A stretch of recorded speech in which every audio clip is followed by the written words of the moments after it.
Hello, my name is Justin Bright, and welcome to Kerbal Space Program version 1.3, in which I am attempting to make Kerbals a multiplanetary species. In this case, by badly missing a burn with the Duna Express tug, which you see here. This is what we've put together to send out all of our modules to Duna, and it's going to be dropping them off in orbit so that the candle crane can drop them to the surface. So we have a lot of hardware that is still headed out towards Duna at this point. So I guess the next step is we're kind of doing this modularly, right? Step by step. We have just the crane. We have this Duna Express tug that has all of these do-it-yourself kits, and we have a ascent module, and that is all we really badly need for the very beginnings of this base, and that is going to take us from the very beginning part in which we are first doing the assembly of the base, putting everything together, getting all the modules set up, making sure everything works. That is going to be done with a small crew, which is why we're doing that with the ascent vehicle that we're sending and not some gigantic space bus. I do have plans for a gigantic space bus, but that will come a little bit later.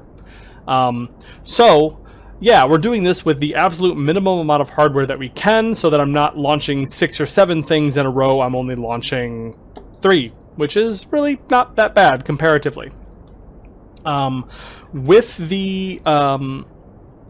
I know this is not going to be super thrilling to some of you, but with this launch, or with this particular sending of crew, I am not going to be slow-boating them over. I am actually going to be sending them up to Gateway Station, where I have the warp skiff docked, and we are going to be taking them over into orbit of Duna with a warp drive. So I know that's not super exciting. That's skipping the part where I have to worry about habitation and life support for a super long term. However, I do have plans on a massive space bus that is more than just a space bus. I do have a Starlifter shuttle version 2, so to speak, which I will be sending up a little bit later on for when I send the massive crew numbers over. So that's going to be the big thing to watch, I believe. And I will not be removing any sort of challenge for myself in that case. So, okay, so we have our intercept, but it's gotten a little janky, as we kind of expected. So let's see what we can do as far as moving it. And RCS says no, absolutely nothing you can do. But if I burn in the direction we're pointing, we can actually get ourselves in pretty nicely here. Alright, so we're coming underneath. And there we go, just about exactly polar. Now, I want to raise our inclination relative to our current plane of reference so that we can, which will push this orbit straight up, which is pretty nice. Normally the cardinal directions are not that intuitive, but so we just push in this direction, and that is going to put us coming over the top, because I want all of my vessels to be orbiting exactly the same way, just in case. So this is going to get there in 88 days, and it's going to be up in a 750 kilometer orbit, or periapsis over Duna, which is fine. So we are going to just have that be this orbit, and yeah, so that's going to be good for that. The reason why I have that so high is because it doesn't super matter, because this thing has this massive torch drive, and I'm going to be using the candle crane to drop things down. They don't need to be flying down on their own power or anything like that. Alright, as we slip across to the dark side of Kerbin as the sun sets, we head over to the third and final bit of transferring that we are going to be doing with the candle crane, which we are using to drop off a big load of equipment and then use as our orbital shuttle. So here we go, and this one has a higher thrust to weight ratio, so it is going to be a bit of a faster burn. So I don't have quite as much time to yammer, but yeah, so this is going to be used to drop off some equipment and yeah, then bring down all the other stuff. Unfortunately, all these burns are happening on the dark side of Kerbin, just because that's where the orbital transfer wound up. Although it really does give the engine lighting mod a workout, which looks pretty great, I think. All right, so we're just about finished. Alright, so we're probably going to have to do some cleanup of that one as well.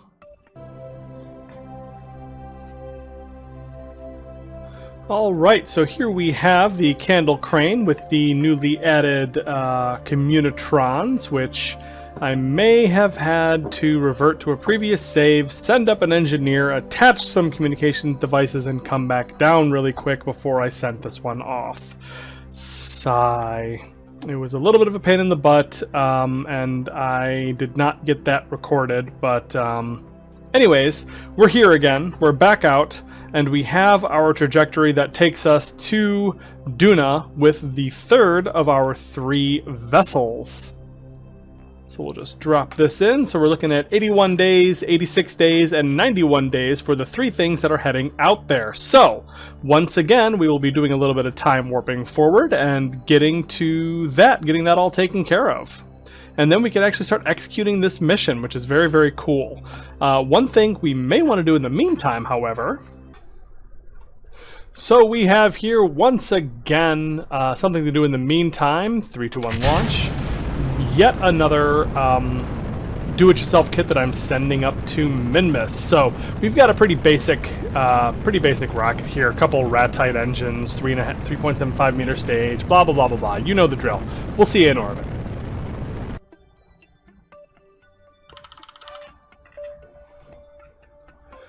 Alright, so this is just about in orbit, this do-it-yourself kit deployment module, which is heading out to Minmus to test out some design that I have here. So let's go ahead and get this off. Make sure this heads back down to the surface. Yes, indeedy.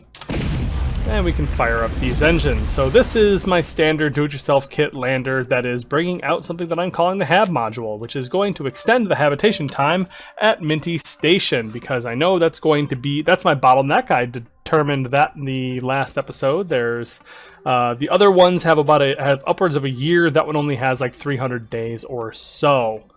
So first of all, let's actually finish getting into orbit, circularize here. Okay, good enough. Now let's go ahead and plot our trajectory to Minmus. Alright, well, what I wanted to test with this, and maybe if I zoom way out it won't be so loud. These Valiant engines are pretty loud, so I'll probably end up cutting this sound down in post-processing so you guys won't even notice and I'll be talking weird to myself. But anyways, what this is it's just a HAB module, and it's going to be testing a couple of different technologies. And when I say technologies, I just mean different things that I've used that I haven't actually used yet in the construction of my bases so far. So this is going to be a little bit of habitation time that is separate from Minty Station, and I want to see if that works. I will be able to connect this up if I absolutely need to. Like, I'll be able to hook it up with HAB tubes, or flexo tubes, or whatever they're called, if we need to do that. If not, then that's cool. That's something that I wasn't able to do before. I want to make sure that if habitation modules are close to each other, can you have them affect each other's habitation time, or does everything have to be one gigantic vessel? So that's the first thing. Second, there is a inflatable workshop on Minty Station and no other construction facilities that I want to use to see about how well they can build these sorts of things in the field, because we're going to be trying to build this with the other thing we're going to be testing with this is deploying modules that have pylons. So I've actually attached some ground pylons to this, and that should work out for this one, but that's not actually something I'm going to be able to do on Duna. So I want to see if that's something that I should be doing in the future, since a lot of times when I've been deploying individual modules, they've been bouncing pretty dramatically and flying up into the air, and it's been causing a pretty huge amount of trouble. So I'm wondering now if I had not launched these things a little bit prematurely. I'm just now getting that I've made a huge mistake feeling, and that I've sent out all my modules with no pylons whatsoever to connect them to the ground and make sure that they don't bounce. So hopefully they're large and heavy enough that that's not going to matter. But for now, we are sending this out to Minmus, and it's going to get there in about 12 days because we took kind of a slow route because I did not feel like changing my inclination. So we should be able to meeting it, kind of doing that, going up over the trajectory and then coming back down onto it sort of thing. But as we warp away from Kerbin, we realize we have nothing but time. There's actually no good reason to delay just warping forward. I have everything set up and staggered the way that I need it to be, so we are just warping on ahead, and we will get to the transfer when we get there. This is just the only thing that I'm going to be doing in between sending off this expedition and the actually getting there and arriving and doing that. So I don't plan on making this a whole thing where I'm doing everything that I can to kind of fill the void in between here and there. I'm not too worried about that. I'm going to just kind of move ahead. I think that we're all getting just about ready for us to get to the point, right? Get to the point where we're actually dealing with colonization on Duna. So I think that's what we are going to be focusing on from here on out. In the meantime, now I am trying very hard to figure out what I'm doing with my control from here. Yeah, it's fine. Now we're trying to get in as far as getting ourselves down to the surface. We have a ton of delta V, 2,000 meters per second, which is more than we need, so we can just kind of fly on in and make this work wherever it ends up being. Alright, and this is just bringing our periapsis down nice and close to Minmus so that we sail directly over.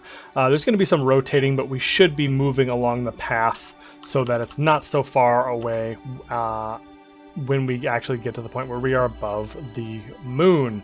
And we won't smash into it either, which is also, you know, generally a positive thing. Shoop. See, there we go. And now we're a little bit off, but that's okay. We will just tweak that. Note your other down, please.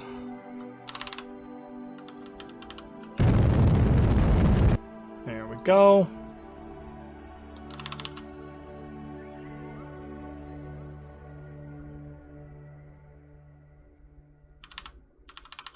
And we are just about there.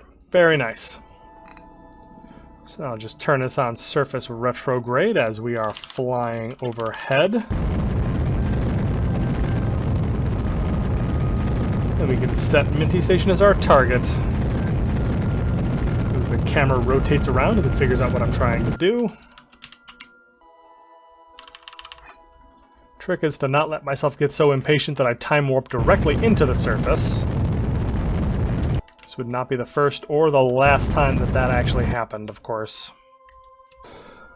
Alright, now we descend into the slideshow, which is always so much fun. Alright, so we are coming in now for our landing, and it's seriously a slideshow. I think I'm going to have to actually yank out some of my visual mods or something because this is not playable near Minty Station, which is a shame.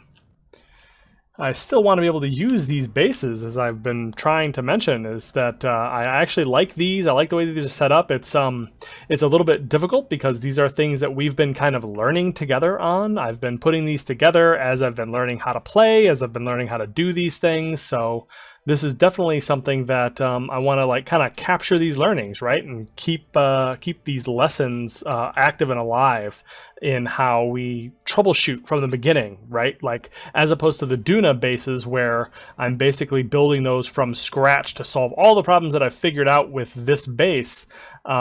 With this base is like I've had to just kind of learn as I go and build things as we go. So I'd like to keep these alive if possible, but I guess we are going to see how that works. So now that I'm touched down on the ground, I think I'm like not moving, so I think that's good.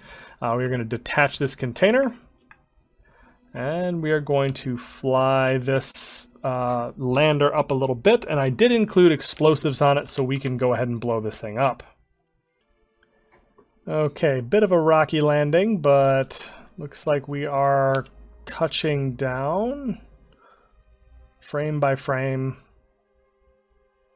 Okay, so yeah, we are touched down, so now it's time to get this moving. Here, let me just turn SAS on.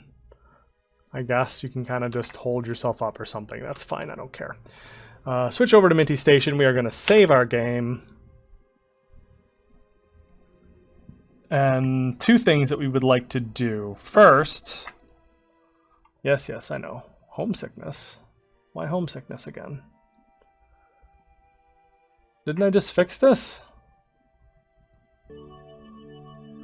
Okay, and we're back, and I have no idea why it decided that there was no habitation time, but it's working again. We have 163 days once again. I visited all of my drillers and everything else and got everything shuffled through planetary logistics. We are out of colony supplies, which is unfortunate because my colony supplies was not turned on in the in Minmus shipyards, which is unfortunate. And like I didn't have any substrate, so no substrate was created here. No substrate was used in my agriculture here, so I don't think I made any organics. I did make some, but I didn't make very much in the way of organics because I visited this base before I visited my substrate driller, so it refreshed this and did the time sync on this base first with the assumption that there was no substrate, and so nothing got produced out of that. So that's something to be very careful of. There is an order of operations. If there is an order of operations in your supply chain, make sure you follow it when you're refreshing your stuff after visiting for the first time in a long time, or else you may end up completely out of luck. So anyways, let's go take a look. We have some assembly and some disassembly to do. So let's go find tourist. I hope everybody's not actually tourists. Are they actually tourists? You're gonna make me very sad if that's the case. I'm gonna save my game. I did get the messages that everybody just came back to duty, so it may be that they switched back, but this is not updated, and I'm sincerely hoping that that is the case. Who is what? Bill is here. Bill, where are you? Alright, so Bill is jumping out, and he looks like he's functioning properly to me. So let's send him over. There, and we've actually got a couple frames, but looks like we've got some errors happening from Scatterer. Looks like I am, in fact, and Texture Replacer replaced. So it looks like I'm going to have to yank those, which is unfortunate, but what do you do? This is the trouble with trying to update a game a save mid-game. Alright, let's go ahead and recycle vessel. Poof! Material kits. Looks like we lost a lot of material kits. That's unfortunate. I figured it would go into this base, but looks like not. Oh well. So now we're heading back, and I'm going to put Bill... Yeah, this is a constant and consistent thing. That's really not good. I'm going to have to take Texture Replacer out. This is Exception Detector, which is great for doing diagnostics on your install like this. So that is actually going to be a huge hit on my frame rate and the functioning of the game. So that is an important thing to get rid of. But for now, let's grab and board this full module. Or not. Who's in there? Garana. Let's move Garana to this. Okay. So that should be Garana moved over. Great. Now let's go ahead and board. Now we have our engineer and our two engineers, Jeslyn and Bill, here to do some work. And we are now going to be building this thing, which is a habitation module, which should make this not so much of a problem as far as habitation timers. So, construction window. F5 first. Always F5. Construction window deploy. Deploying in 1, 0. Expanding. I really hope this isn't on its side, because I'm pretty sure that's on its side. I'm like 90% certain this thing has actually got built on its side for whatever reason. This thing is supposed to be kind of flat and long. two modules paired up together. Maybe I should have built that in the space plane hangar or something. I'm really not sure what I could have done differently to make this work, because it's like face up, right? Like 9A DIY kit that looks face up to me. Well, let's build this. All right, so it needs 12,500 material kits, and so that's 164 skilled Kerbal hours, and I get 15 out of 30, I guess, skill Kerbal hours per hour, I guess. I'm not 100% clear on how that works, so we're just going to maybe give this a couple of days and then we'll see how it's going. So you know what helps when actually doing these constructions is pressing the start button. That would also tell me how long this is going to take. Sigh. So it looks like this is actually just going to take 2 days after I time warped for 10, just sitting there staring at it, I guess. So yeah, so it looks like we have 2 days until this is going to be finished, and then we will be able to check this out and see if I built this on its side. And right on cue, engineers at Minty Station Base should have assembled the HAB module by now. Should have. Alright, looks like they need another 5 hours, and hopefully I have enough material kits on me now. I'm having a hard time getting the system to pull from planetary logistics for whatever reason. Let's see, what do we got? We got 3,447, which should be plenty. Alright. Alright, so the crew has worked through the night, and now the HAB module is complete, and I am prepared to see this thing built on its side, which is going to make me pretty sad, to be honest with you. But yeah, so let's check resources.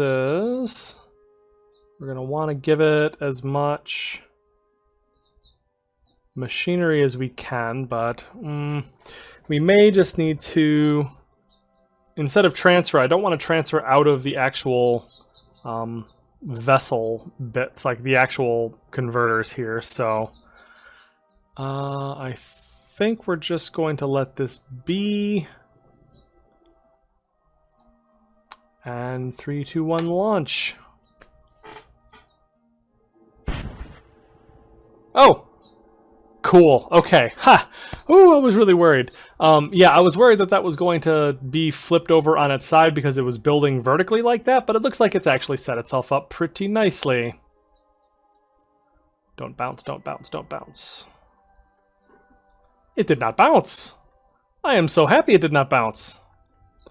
Can I turn on the ground tether now, please, so that it never bounces? There we go. Looking good. Fantastic. All right, so this thing is built, and it is mostly already deployed, which is kind of the thing here, is we want this to be kind of a setup little self-contained thing. I didn't want to actually have to do any assembly on site, but the idea was I wanted to have a local warehouse for supplies. I wanted it to have plenty of habitation bits, so we've got 100% load there. Look at that, look at that. Looks like that is Moon Cache Base, so I don't know why I thought that was related in any way. Minmus Shipyard, Minty Station Base, 197 days, so let's keep an eye on this while we start activating these things. Activate habitat. It doesn't have any machinery. No machinery. So, we are going to have to...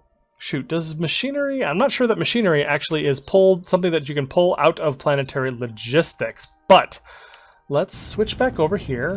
What is happening? Please stop doing that. Goodness gracious. Careful with the shift key. Bill? Where's Bill? Or Jeslyn? Somebody. I need an engineer!